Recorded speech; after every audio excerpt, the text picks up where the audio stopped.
Hello everybody, my name is Dennis from the Long Island Gaming League. I'm the founder of the Long Island Gaming League. We're an esports community that focuses on education, competition, and esports overall, based out of Long Island, New York.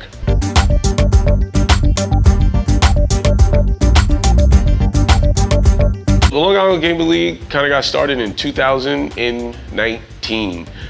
Generally how it started, it was a very much trial and error, but it started from I was always into esports, and I started working with kids in a how to create a podcast scenario. And in that opportunity, I was able to hear what these kids had to talk about, and they were very passionate about things that were important to them.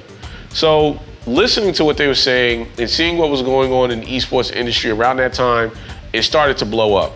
And as it blew up, I said, well, what could we be able to do, or what could I do to help these kids benefit from this growing esports economy that's growing up around them? So the Long Island Gaming League kind of came to be from the perspective of how can we help to educate the gamers to participate in the growing industry. As we first got started, we didn't go into tournaments. So a lot of people really never heard of us who were on Long Island or in the esports community. But what we were doing was building a strong foundation by doing open houses, having free events, inviting the community to come in and learn about esports. From that, we started to build a lot of relationships with Microsoft, Vertigear, and other companies that you're familiar with to then get into online events. It was kind of like the next growth for our organization. So we went from educating webinars and seminars to online events, getting into the tournament competitive play, to now where the Long Island Gaming League is not only doing online seminars, educational workshops, but we also do on-location events for the gamers to kind of come out and participate in a competitive or a casual way.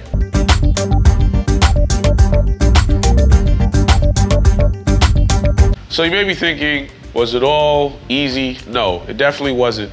We had some struggles and things that we kind of went through as far as getting the Long Island Gaming League to where it is. And one of the biggest problems that we really encountered was the lack of knowledge.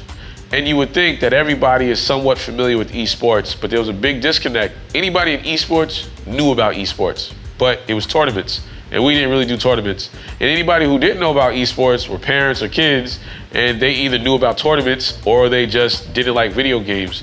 So one of the biggest hurdles we had to combat with was, how do we let the community know, both gamers and non-gamers, know about the Long Island Gaming League?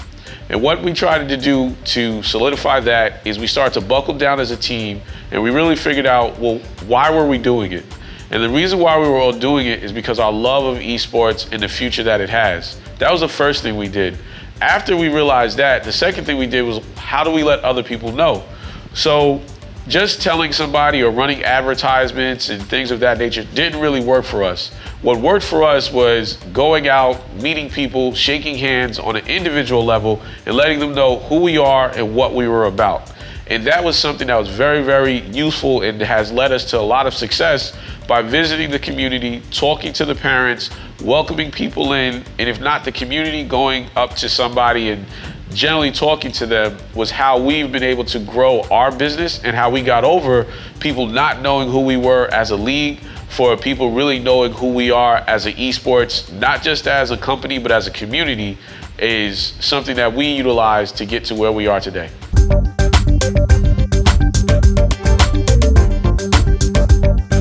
The esports that we do, or the Long Island Gaming League, when we started to work with the community and really start to educate them, the one thing we noticed is that we can't teach the gamers how to be better gamers in some regard. Some of them, they already know the games and probably know the games better than myself or anybody who might be watching this video. But what we did do after we started to sit down with them and really talk to them about the opportunities, it was like a brand new learning curve. It was the same way they learned a new move in a game, or the same way they know how to get a touchdown in Madden. What we did show them was that there was educational opportunities as far as scholarships for students to go to college. A lot of gamers don't know that. A lot of parents don't know that. And after we started to educate them on the little things, it led down what we say the rabbit hole. Because then they started asking questions and started thinking about what other opportunities they had. We had one student who likes to do art, but he plays Fortnite.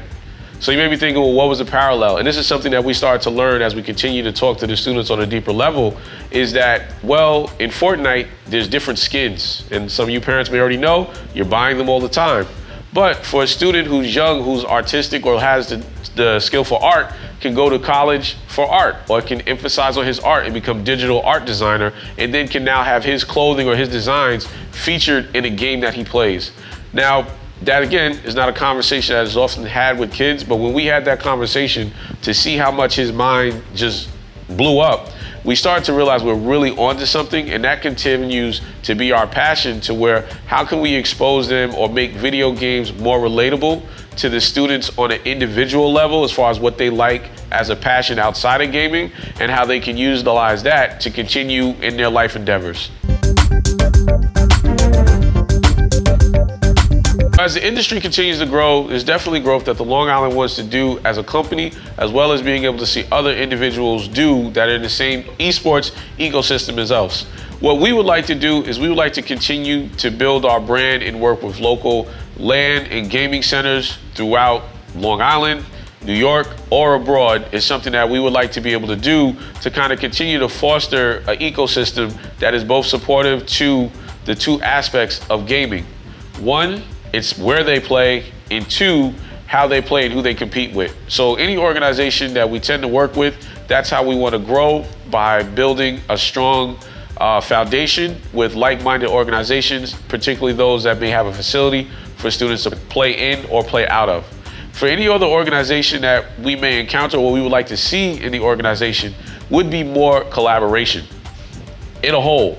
Whether that's collaborating with photographers, videographers, musicians, game developers, or the gamers themselves. A lot of times the collaborations go above and beyond the gamers, and they don't collaborate with the gamer themselves. So I would love to see for other organizations to start to think about as collaborative partnerships instead of a fierce competitorship.